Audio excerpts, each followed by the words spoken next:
இந்த பர்திமேயுக்கு இந்த வேதத்தினுடைய ரகசியம் அறிந்திருந்தார். நாம் ஆராதிக்கிற தேவன் அவர் சர்வ வல்லமையுள்ளவர். அந்த மேசியா வருவார். அந்த மேசியா வருகிறார் என்றால் நிச்சயமாய் அற்புதங்கள் நடக்கும். ஒரு நாள் இந்த எரிகோவிலே வருவார். இந்த எரிகோவுக்கு இயேசு வரும் பொழுது, மேசியா வரும் பொழுது, கிறிஸ்து வரும் பொழுது நிச்சயமாய் என் கண்கள் திறக்கப்படும்.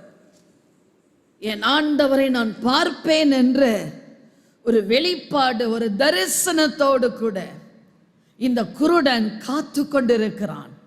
எப்படிங்க கேள்விப்பட்ட எல்லாரும் இயேசுகிட்ட வர முடியுமா?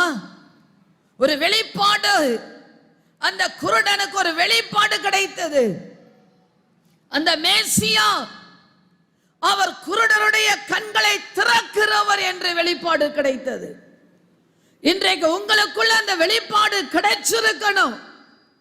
நான் ஏதோ மீட்டிங்க்கு வந்தேன் என்று அல்ல, லைவ்ல ஜாய் டிவில பார்க்கிற பிள்ளைகளுக்கு சொல்லுகிறேன். ஏதோ மேசியா வருகிறார், ஏதோ ஒரு நல்ல செய்தியை கேட்கிறோம் என்று அல்ல, உங்க வாழ்க்கையிலே கட்டப்பட்டதை ஆண்டவர் உடைக்கவும், குருடாயிருக்கிற காரியங்களை திறக்கவும் அவராலே கூடும். நாம் ஆராதிக்கிற தேவன் யார்? அவர் சர்வ வல்லமையுள்ள தேவன், உயிருள்ளவர். நாம் எந்த இடத்துல அவருடைய நாமத்தை அவரை உயர்த்துகிறோமோ அங்கே அவர் வந்து நம்மை ஆசீர்வதிக்கிறவர்.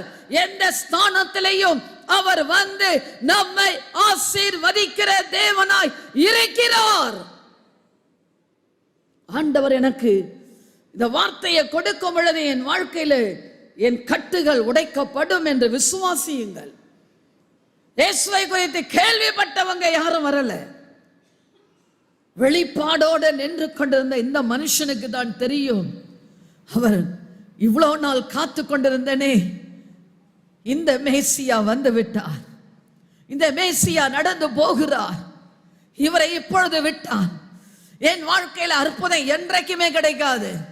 நான் கடைசி வரைக்கும் குருடனாகவே இருந்து நான் கல்லறைக்கு போக வேண்டியதுதான்.